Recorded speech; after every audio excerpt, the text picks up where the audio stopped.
வணக்கம் நண்பர்களே, எல்லாரும் எப்படி இருக்கிறீங்க? எல்லாரும் நல்லா இருக்கணும். நான் இன்றைக்கு கத்தரிக்காயும் பொரிச்ச கத்தரிக்காயும் கடலையும் சேர்த்து குழம்பு கறி நான் செய்ய போகிறேன். உங்களோட வீடியோ பார்க்குற நீங்கள், பிடிச்சிருக்கிற நீங்கள் லைக் பண்ணுங்கள், கமெண்ட் பண்ணுங்கள், சப்ஸ்கிரைப் பண்ணி உங்களோட ஆதரவை தாங்க. நான் எப்படி செய்ய போகிறேன்னா, இந்த கத்திரிக்காய் கறி ஒவ்வொருவருக்கும் ஒவ்வொரு மாதிரி சமைப்பாங்க. நான் எனக்கு பிடிச்ச மாதிரி இந்த கத்தரிக்காய் கறி நான் செய்கிறேன்.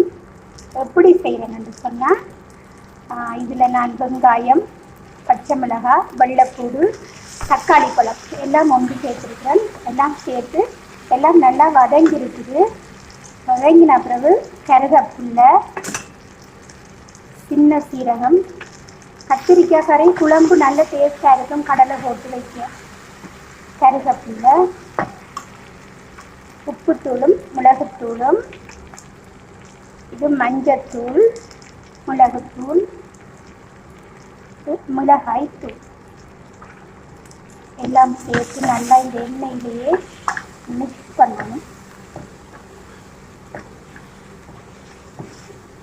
நல்லா மிக்ஸ் பண்ணி போட்டு அதுக்கு பிறகு வெறும் கடலை,